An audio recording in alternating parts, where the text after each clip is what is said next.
I'm Morgan, 31 years old, and 3 weeks ago, I sold my $350,000 condo to a developer, then vanished.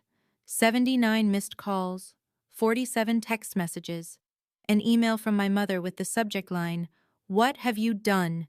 in all caps. A 2 a.m. text from my sister, "Morgan, they're saying we have 30 days to move out. Where are the kids supposed to go?" I didn't answer. Not because I'm heartless, but because I'd spent my entire life answering, explaining, accommodating, and it was never enough. Before I continue, please take a moment to like and subscribe, but only if this story truly resonates with you.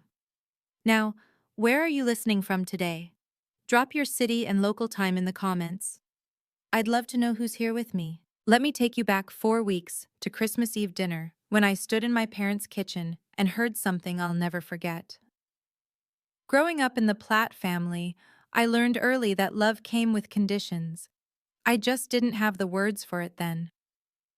My father, Harold, spent 30 years at a manufacturing plant before his back gave out and forced early retirement. My mother, Diane, ran our household like a small kingdom where loyalty meant compliance and questioning her meant betrayal. Then there was Kelsey, my younger sister by 3 years, the baby, the one who needed protecting. I was the odd one out, the kid who buried herself in textbooks, who won a full scholarship to college while Kelsey dropped out after 2 semesters with $40,000 in student loans. The family narrative wrote itself. Morgan got lucky. Kelsey got life. What no one mentioned was the 4 jobs I worked through school, the summers I spent interning while my sister vacationed, the promotions I earned while she collected excuses. But in my mother's eyes, success wasn't something you built. It was something that happened to you, like weather or fate. And if fate smiled on me, then surely I owed something to those it had passed over. The phone calls started small. $20 for gas, $100 for an unexpected bill, $500 when Derek, Kelsey's husband, lost another job. I always sent the money. I never asked questions. Looking back, I can't remember the last time my mother called just to ask how I was doing. Every conversation ended the same way, a request wrapped in guilt, delivered with the precision of someone who'd mastered the art of making obligation feel like love. I was the family ATM.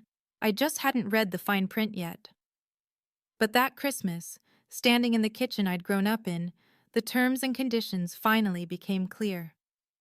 3 years ago, I bought a condo in a developing neighborhood on Chicago's northwest side. 2 bedrooms, clean lines, a view of the city that reminded me every morning how far I'd come. I paid off the mortgage last November. 8 years of disciplined saving, side consulting gigs, and saying no to vacations I couldn't afford. The day I made that final payment, I sat on my living room floor and cried, not from sadness, from relief, from proof that I existed outside of what my family needed from me. The neighborhood had changed since I moved in. New restaurants, a coffee shop on every corner, property values climbing steadily. My $280,000 investment was now worth $350,000, maybe more to the right buyer. My mother noticed. Every visit home came with comments that felt casual, but landed like stones. "You live alone in all that space?" she'd say, shaking her head. "Kelsey's kids share a bedroom the size of your bathroom." Thanksgiving last year, she pulled me aside. "You know, sweetheart, if you ever wanted to help your sister get on her feet, that condo of yours could change her life." I laughed it off. Surely she was joking. She wasn't. What I didn't know then was that Kelsey had already called the developers buying up the block. She'd asked if they were interested in purchasing her sister's unit. They declined. They didn't work through unauthorized intermediaries. She'd been circling my home like a shark for months, and I'd been too busy writing checks to notice the blood in the water. The Christmas dinner invitation arrived in early December. "Family only," my mother wrote. "We have so much to celebrate." I should have known then. Celebrations in the Platt family always cost someone something. Christmas Eve at my parents' house smelled like roasted turkey and cinnamon candles. White lights blinked along the porch railing. A wreath hung crooked on the front door, the same wreath from my childhood, its red bow faded to pink. Inside, the living room glowed. A small tree sat in the corner, weighed down with ornaments my mother had collected over 40 years. Frank Sinatra crooned from a Bluetooth speaker my father still didn't quite understand how to use. I arrived with gifts for everyone: a cashmere scarf for my mother, a new fishing reel for my father, art supplies for my niece Lily, age 5, and a stuffed dinosaur for my nephew Oliver, age 3. For Kelsey, a gift card to her favorite home goods store, practical, impersonal, safe. Morgan! Lily ran to me the moment I stepped inside, her arms wrapping around my legs. Aunt Morgan, I drew you a picture. I knelt down to accept a crumpled piece of paper covered in purple scribbles. It's beautiful, sweetheart. Is this a horse? It's you, she said seriously, with purple hair. I laughed and hugged her tight, breathing in the smell of children's shampoo and innocence. Kelsey and Derek arrived 20 minutes late, complaining about car trouble. Derek's handshake was limp. Kelsey's smile didn't reach her eyes. Dinner was pleasant enough: turkey, mashed potatoes, green bean casserole. My father told the same jokes he'd told for decades. My mother fussed over portion sizes. Oliver threw peas at his sister. Normal, familiar. But I caught it. The glance between my mother and Kelsey when they thought I wasn't looking. The slight nod. The way Derek checked his phone under the table, then showed Kelsey something that made her suppress a smile. They were waiting for something. After dinner, I offered to help with dishes. My mother waved me toward the kitchen. You're a saint, Morgan. Always so helpful. The kitchen sat at the back of the house, separated from the living room by a narrow hallway. I filled the sink with soapy water, scrubbing plates while Christmas music drifted from the other room. Then the music stopped. Someone had turned it off. Voices carried, low, conspiratorial. I turned off the faucet. Leaves January 2nd for Seattle, 2 weeks. My mother's voice. And Dad gets the spare key, Kelsey. He'll say he's watering her plants, feeding that ridiculous fish of hers. Derek spoke next, his tone eager. We should move fast. January 3rd. Get in before she lands. My hands froze around a wet plate. Change the locks first thing, Kelsey continued. By the time she's back, we're settled. What's she going to do? Call the cops on her own sister? My mother laughed softly. Morgan? She won't do anything. She never does. She'll cry, she'll pout, and then she'll get over it. She always does. That place is wasted on her anyway. Kelsey's voice dripped with something I'd never let myself name before. Single woman in a 2-bedroom, while my kids sleep in a closet? Exactly, my mother agreed.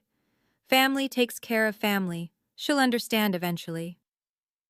I stood frozen in the kitchen, dishwater cooling around my wrists. My heart pounded so loud, I was certain they could hear it. I wanted to scream, to storm in and demand explanations, to finally, for once, fight back. Instead, I picked up the next plate, washed it slowly, dried it with a towel, and placed it carefully in the cabinet. They thought they knew me. They were about to learn otherwise. I wiped my hands on the kitchen towel, straightened my sweater, and walked back to the living room. My face betrayed nothing. Years of risk analysis had taught me one invaluable skill: never show your hand until you've calculated every outcome. All done in there?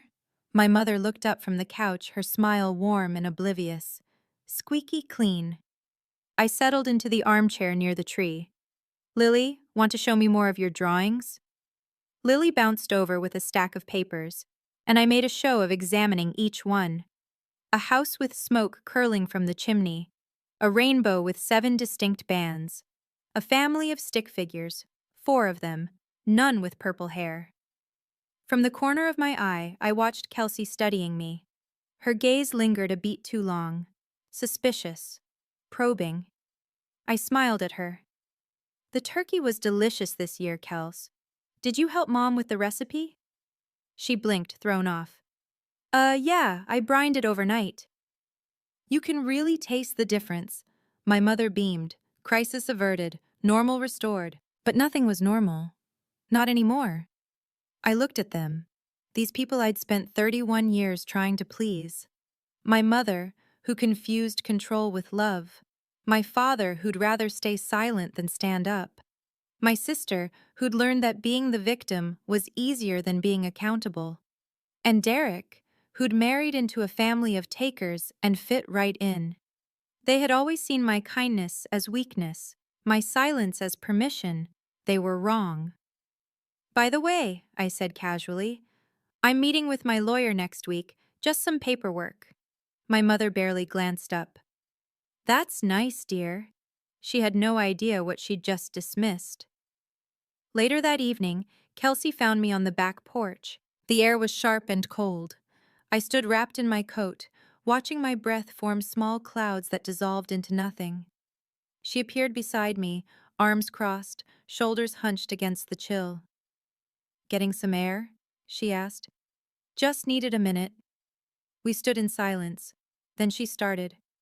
So, Seattle. How long again? 2 weeks?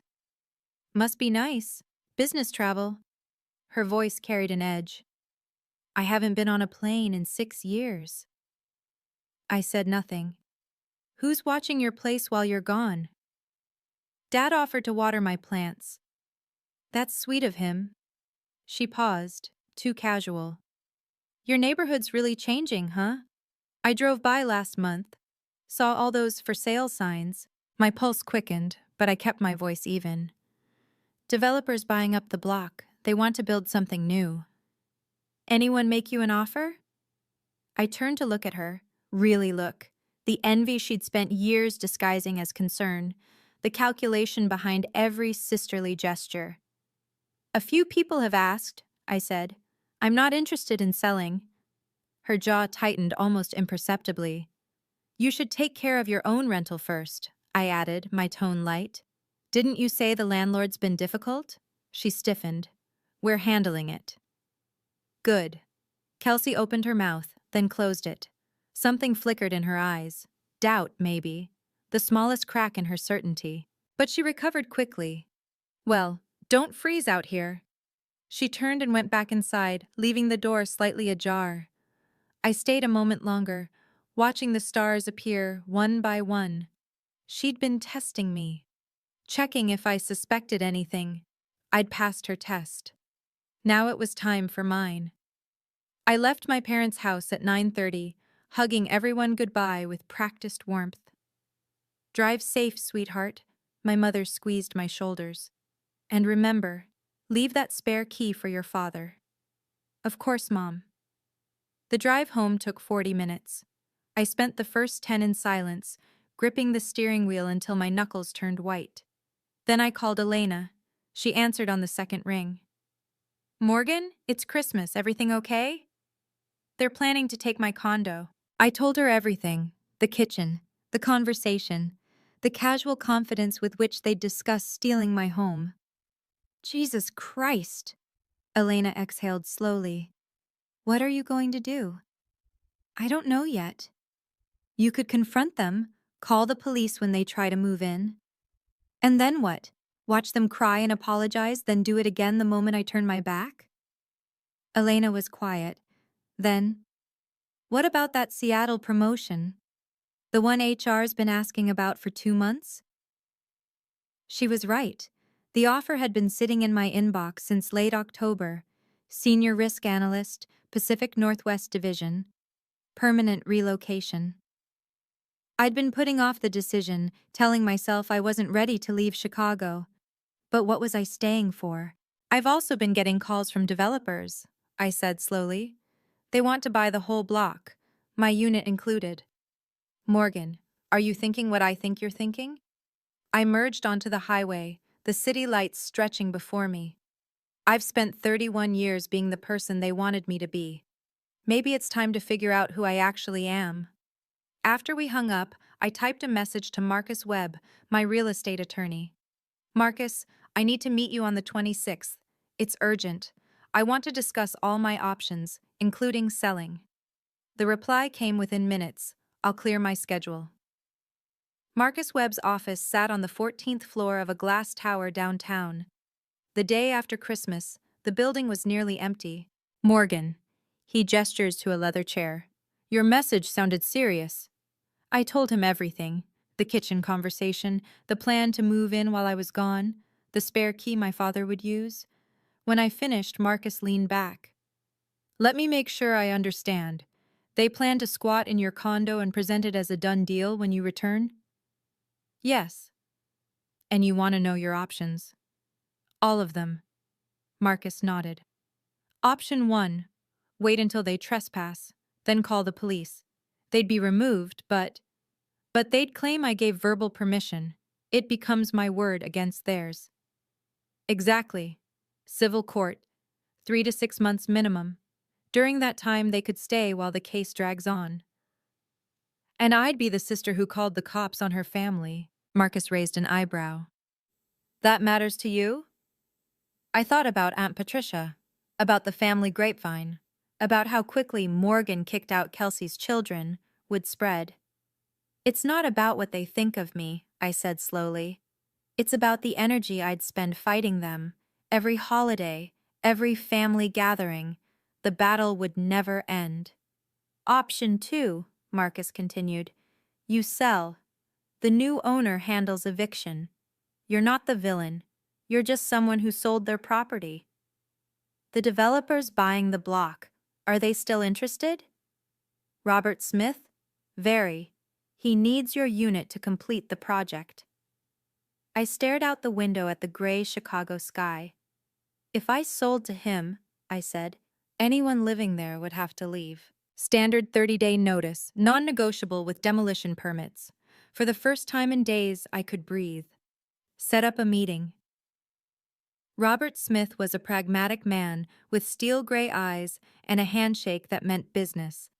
We met in Marcus's conference room 2 days later. Robert slid a folder across the table.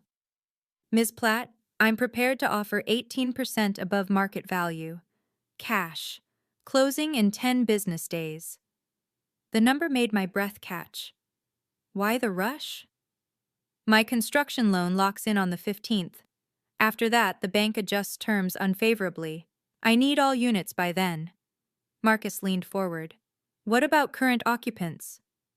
Standard procedure. 30-day notice to vacate after closing. Demolition permits don't allow exceptions. I studied the contract. Then I looked up. I should be honest with you. I've been considering selling for a while since I received a job offer in Seattle 2 months ago. I was hesitant because this place meant something to me. Robert nodded, unsurprised. And now? Now I have additional reasons to move forward. The family situation Marcus mentioned. Yes. I met his gaze. If I sell to you, I'm not the one evicting anyone. You are.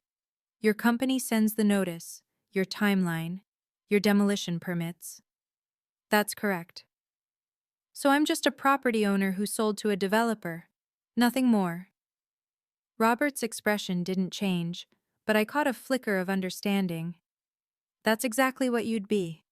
One more question. Has anyone else contacted you about my unit? He paused. About 2 months ago, a woman claiming to represent her sister. I declined. We don't work through unauthorized parties. 2 months. Kelsey had been circling my home like a shark while I was still writing her checks. I'll need until January 7th to decide. After that, the offer expires. 7 days. More than enough time to be certain. I want to pause here for a moment.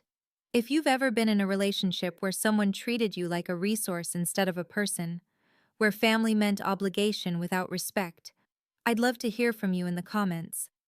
And tell me, what do you think I should have done? A. Confront my family directly, or B. Continue with my quiet plan? Drop your answer below. I'm genuinely curious. Now let me tell you what happened next. New Year's Eve, my Uncle Richard's house in the suburbs. The gathering was modest by holiday standards. About 15 relatives crowded into a split level from the 1970s. A folding table held a spread of potluck dishes, champagne chilled in a cooler by the back door. I arrived alone, bearing a bottle of wine I had no intention of drinking. Kelsey and Derek were already there, working the room like politicians at a fundraiser. Derek's laugh was too loud. Kelsey's smile was too bright. They radiated the particular energy of people who believed their ship had finally come in. I hung back near the kitchen, nursing a glass of sparkling cider and watching. It didn't take long. "Such exciting news," Kelsey was saying to Aunt Patricia. "We're moving to a new place in January. Much better neighborhood. The kids will finally have their own rooms." "Oh, how wonderful!" Patricia clapped her hands together. "Did you buy?" Kelsey's hesitation lasted half a second. "It's a family arrangement. Morgan's place, actually. She's got all that space and it's just her, so—" My mother materialized beside them, right on cue. "Morgan's always been generous. You know how she is. Anything for family." The words hit me like ice water. Patricia spotted me across the room. "Morgan, your mother was just telling me about the arrangement. That's so sweet of you to share your home." Every head turned in my direction. My mother's eyes carried a warning I knew intimately. "Don't make a scene." Kelsey's expression dared me to contradict her. I felt the weight of their expectation, the assumption that I would fold, as I always had. Instead, I smiled. "Family helps family," I said simply. "That's what the Platts do, right?" My mother's shoulders relaxed. Kelsey exhaled. They thought they'd won. They had no idea what family really meant to me anymore. Aunt Patricia cornered me by the dessert table 20 minutes later. She was my mother's older sister, a woman who collected gossip like some people collected stamps. Her eyes sparkled with the particular gleam of someone about to pry. "Morgan, honey," she gripped my elbow. "Come talk to me." I let her guide me to a quiet corner near the stairs. "So," she began, her voice dropping to a conspiratorial whisper, "your mother told me everything about letting Kelsey move in." "Did she?" "You're such a good sister. Not everyone would do that, you know, give up their own home." "I'm not giving it up," I said carefully. "It's more of a transition." "Still," Patricia shook her head, "with everything Kelsey's been through, those precious children, and that husband of hers," she lowered her voice further. "Between you and me, I don't think Derek will ever amount to much." I said nothing. "Your mother said you agreed to this weeks ago. Said it was your idea, even." There it was, the lie, spreading through the family like wildfire. By the time I returned from Seattle, the narrative would be set in stone, generous Morgan finally doing her duty.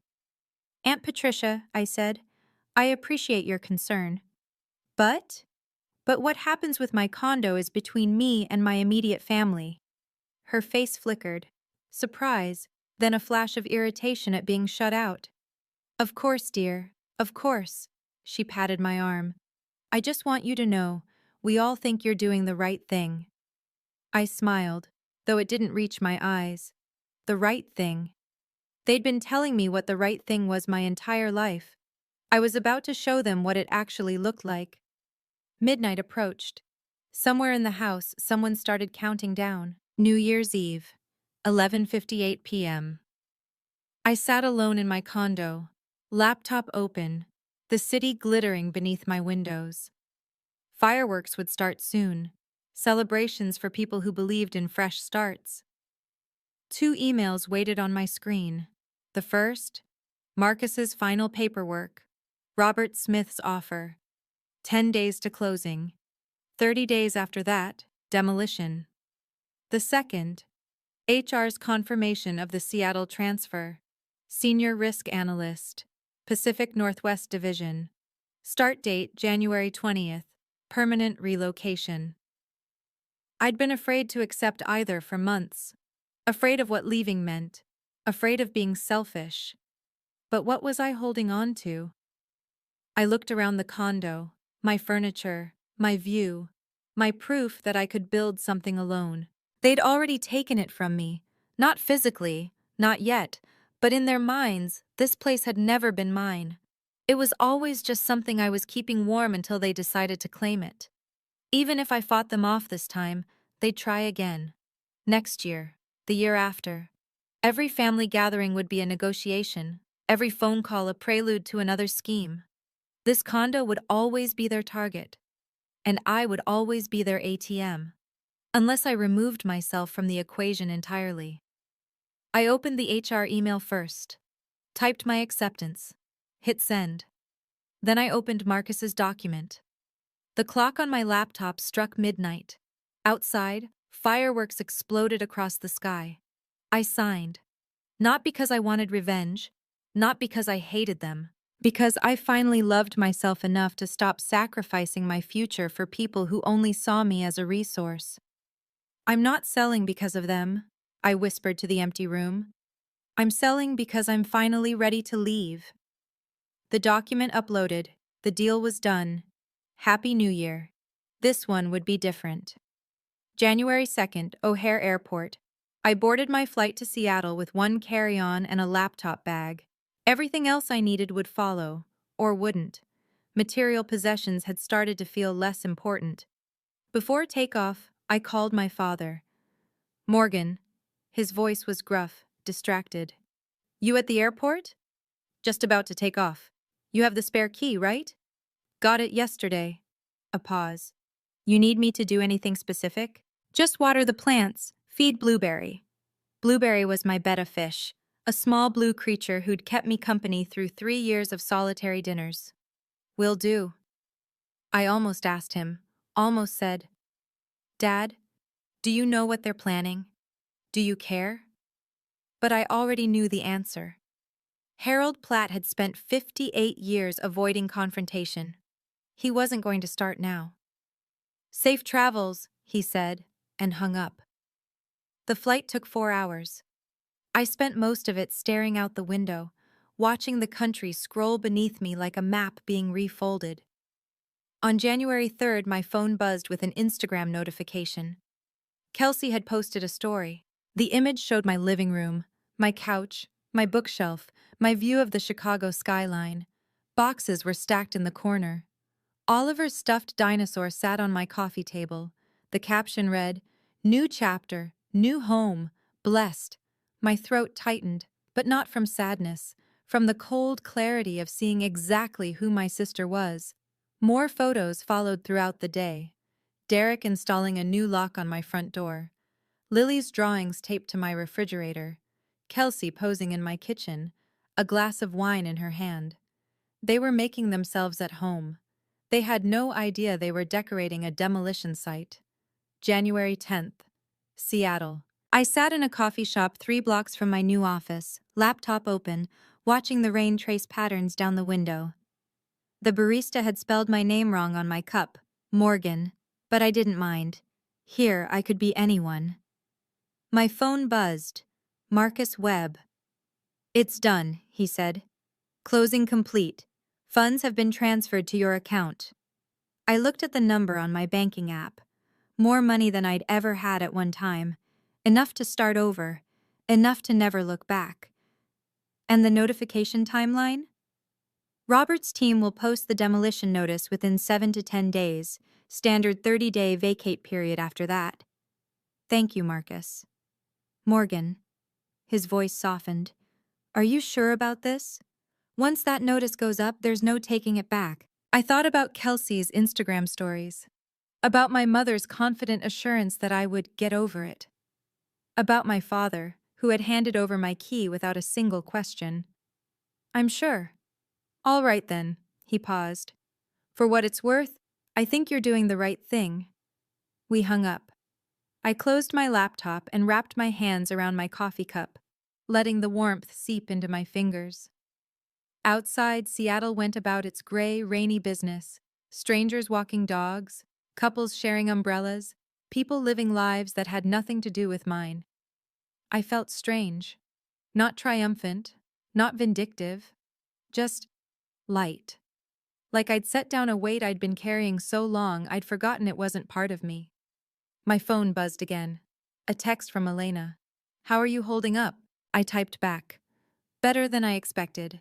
The notice goes out soon. Are you ready for what comes next? I watched the rain fall. I've been ready for years. January 18th. I was in a morning meeting when my phone started vibrating. Once, twice, a third time. I silenced it and focused on the presentation. By lunch, I had 17 missed calls. The first voicemail was from my mother. Morgan Elizabeth Platt, you call me back right now. What have you done? What have you done? The second was from Kelsey, her voice shrill with panic. There are people here, with papers. They're saying we have to leave in 30 days. Morgan, this has to be a mistake. Call me. The third was from Derek. This is insane. You can't just sell a place with people living in it. We're calling a lawyer. The fourth was my father. He didn't leave a message, just 10 seconds of heavy breathing before hanging up. I sat in my car in the parking garage, scrolling through text messages that ranged from confused to furious to desperate. Kelsey, call me now. Mom, how could you do this to your sister? Kelsey, the kids are terrified. Morgan, Mom, we raised you better than this, Derek. You'll be hearing from our attorney, Kelsey. I looked up the property records. You sold it. You actually sold it. Mom, your father is having chest pains. Kelsey, 30 days. Morgan, where are we supposed to go? I read each message carefully. Not one of them said sorry. Not one of them acknowledged that they'd tried to steal my home. Not one of them asked if I was okay or why I'd done this or what had led us here. They weren't angry that they'd been caught. They were angry that I hadn't let them win. My phone rang again. Kelsey. I watched her name flash on the screen until it went to voicemail. Then I turned off my phone entirely. Let me pause here. If you're still with me, if this story is hitting close to home, take a breath. Get some water. I know this part is intense. And if you're enjoying this, hit that like button. It really does help. Now I have a question. What do you think happens next? Will my family apologize? Or will they double down? Tell me your prediction in the comments. Here's how it actually played out. Over the next 48 hours, my phone became a weapon. 79 missed calls, 47 text messages, 12 voicemails, 4 emails. I documented everything. Screenshots, timestamps, transcripts. Not because I planned to use them, but because I knew how quickly my family could rewrite history. I wanted a record of who they really were when they thought no one was watching. The messages followed a predictable pattern. Stage 1, confusion. There must be a mistake. Call us. Stage 2, anger.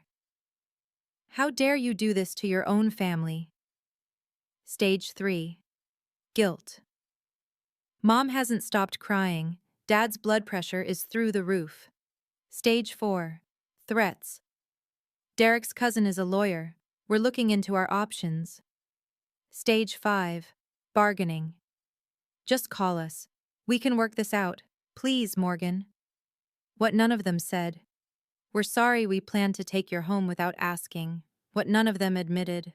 We were wrong. Kelsey's messages were the most revealing. You knew we were moving in and you sold it anyway? Not. I'm sorry we tried to steal from you. The kids are crying every night. They thought this was going to be their new room. Not. We should have asked permission. How am I supposed to explain this to Lily and Oliver? As if I had created this situation. As if their tears were my responsibility. I saved every message. Then I closed the folder and went for a walk along the Seattle waterfront. The air smelled like salt and pine. Seagulls argued over scraps near a fish market. Strangers passed me without a second glance. I had never felt so invisible. I had never felt so free. On January 21st, 3 days after the notice went up, I broke my silence. One email, sent to my mother, father, Kelsey, and Derek, CC'd to Marcus Webb. I wrote it sitting at my kitchen table in my temporary Seattle apartment, a cup of tea growing cold beside me. I revised it 6 times before sending. Subject, regarding the property at address. To my family, I have sold my condominium, a property I purchased with my own money and owned solely in my name, to a development company. This was entirely within my legal rights. I am aware that some of you moved into the property without my knowledge or consent during my absence. The new owners have issued a standard 30-day notice to vacate, as is their right under the demolition permit. I will not be discussing this matter further. If you require assistance finding new housing, I recommend contacting the Chicago Housing Authority or similar local resources. This is my final communication on this subject. Morgan, I didn't explain. I didn't accuse. I didn't list their offenses or catalog my pain. I simply stated facts and closed the door. The responses came quickly.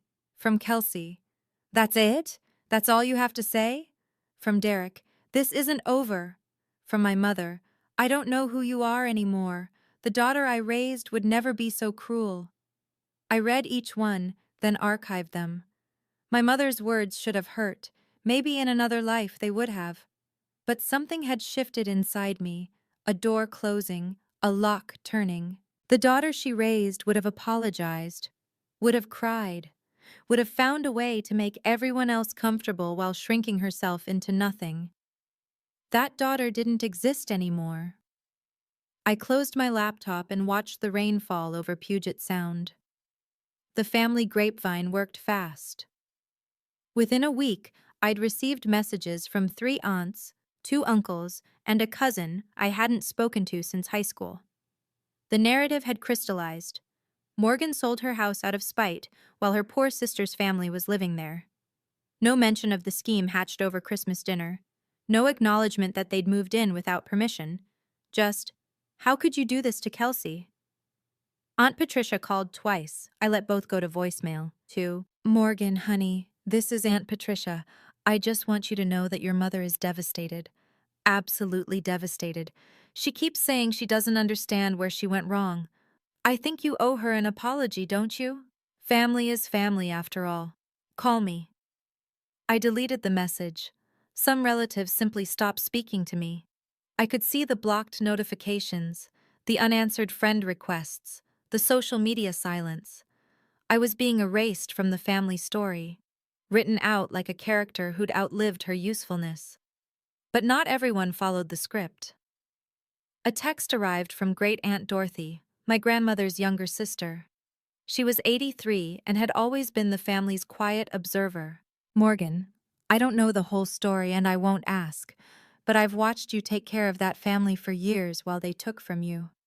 Whatever happened, I trust you had your reasons. I'm proud of you. I read the message 3 times. Then I cried. Not from sadness, but from the overwhelming relief of being seen. One person in my entire family understood. I typed back, "Thank you, Aunt Dorothy. That means more than you know." Her reply came immediately. "Sometimes the bravest thing you can do is walk away. Stay strong, sweetheart." I saved that message in a separate folder, for the hard days ahead. The 30-day deadline arrived on February 17th. I learned the details secondhand, through Elena, who'd heard from a mutual acquaintance still connected to Chicago gossip. Kelsey and Derek had nowhere to go. Derek's parents, estranged for years over money he'd borrowed and never repaid, declined to help. His brother's apartment was too small. Friends suddenly remembered prior commitments. In the end, they moved into my parents' house. 3 bedrooms, 6 people. My mother's carefully controlled kingdom overrun with toy trucks, sippy cups, and a son-in-law she'd always secretly despised. "Diane's losing her mind," Elena reported during one of our calls. Apparently she didn't realize helping Kelsey meant living with Kelsey. "How are the kids?" "Kids are fine. Kids are resilient. It's the adults who are struggling." I felt a twist of something in my chest. Guilt, maybe. Or its ghost. "They made their choices," Elena added gently. "You're not responsible for the consequences." "I know. Do you, though?" I was quiet for a moment. "I'm working on it." A week later, I saw a social media post from Kelsey. No pictures this time, just text. Sometimes the people you trust the most let you down the hardest, but we're survivors. We'll get through this. The comments were full of sympathy, heart emojis and prayer hands, promises that karma would handle whoever did this. I was the villain of her story now, the cruel sister who'd abandoned her family. The same day, I received one more message. From my father. I'm sorry. Just 2 words. No explanation. No context. I stared at them for a long time, trying to decode their meaning. Was he sorry for what he'd done? For what he'd allowed? For the family I'd lost? Or the one he was stuck with? I saved the message, but I didn't reply. Spring arrived in Seattle like a whispered promise.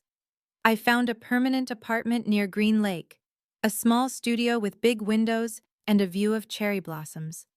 The landlord was a retired teacher named Gloria, who asked no personal questions and always had cookies in the lobby. My new job was demanding but fulfilling. I analyzed risks for a living, and for the first time, I was applying those skills to my own life. Calculating the cost of relationships, measuring the return on emotional investments. The math wasn't complicated. I donated most of my Chicago furniture to a women's shelter. The money from the condo sale went into diversified accounts, retirement funds, emergency savings, and a small contribution to a scholarship program for first-generation college students. The Morgan Platt Fund, I called it privately. Nobody else needed to know. Elena flew out for a weekend in April. We sat on my tiny balcony, wrapped in blankets, watching the sunset paint the mountains pink and gold. You seem different, she said. How so? Lighter. Like you finally put something down. I thought about that. I think I did. Any regrets? The question hung in the air between us. Sometimes I miss who I thought they were, I admitted. The family I imagined I had, but I don't miss who they actually were. Elena nodded slowly. That makes sense. I used to think home was a place, I continued. Then I thought it was people. Now I think... I paused, searching for the right words. Maybe home is just the place where nobody's allowed to take pieces of you. She reached over and squeezed my hand. You're going to be okay, Morgan. I looked at the mountains, at the sky, at the life spreading out before me like an unwritten map. Yeah, I said. I think I am. 6 months later, my phone buzzed with an unexpected notification. A text from Kelsey. The first direct contact since my email in January. I almost deleted it unread. But something, curiosity maybe, or the ghost of sisterly feeling, made me open it. Morgan. I know you probably don't want to hear from me. I don't blame you if you delete this, but I wanted you to know. I got a full-time job. Derek and I found an apartment. We moved out of Mom and Dad's last month. I'm not asking for anything. I've been thinking a lot. About everything. I'm not ready to say more than that. But I'm trying. I wanted you to know I'm trying. I read the message 3 times. No apology, no acknowledgement of what she'd done. Just progress. It wasn't enough. Not yet. Maybe not ever. But it was something. I didn't reply immediately. I went for a run along the lake, let the morning air clear my head, thought about what Kelsey's message meant, and what it didn't. She was trying, maybe. Or maybe she was laying groundwork for the next ask, the next favor, the next entitled claim on my resources. I couldn't know for certain. And for the first time, I realized I didn't need to. The door I'd closed didn't have to stay locked forever. But I got to choose when, and if, I opened it again. That night, I typed a response. Thank you for letting me know. 4 words. Nothing more. Kelsey replied, okay. And that was it. I set down my phone and looked out at Seattle's skyline, the city lights reflecting off the water like scattered stars. I didn't know what the future held, but for the first time in my life, that future was mine to decide. I've thought a lot about why they did what they did. Not to excuse them, never that, but to understand. Because understanding is how you stop repeating patterns. Kelsey and my mother operated from a belief system so ingrained they probably couldn't see it. Family means sharing everything, and whoever has more owes it to those who have less. Entitlement wrapped in the language of love. My mother saw herself as a protector. She'd spent her whole life shielding Kelsey from consequences, which meant Kelsey never learned there were any. When you're raised to believe the world owes you something, you stop questioning whether you've earned it. And Kelsey? She wasn't born cruel. She was shaped by circumstances, by being the struggling one, the one who received sympathy instead of accountability. Taking became normal, expected, her right. Then there was me. I was the overfunctioner, the fixer, the one who kept the peace by sacrificing pieces of myself so small I barely noticed them going. Until one day I looked up and realized I'd given away everything but my name. The thing about being the family ATM is this: the moment you stop dispensing cash, you find out exactly what you were worth to them. If you're listening to this and recognizing yourself, if you're the one who always gives, who never asks, who smooths over every conflict at the cost of your own needs, I want you to hear something. You are allowed to stop. You are allowed to say no.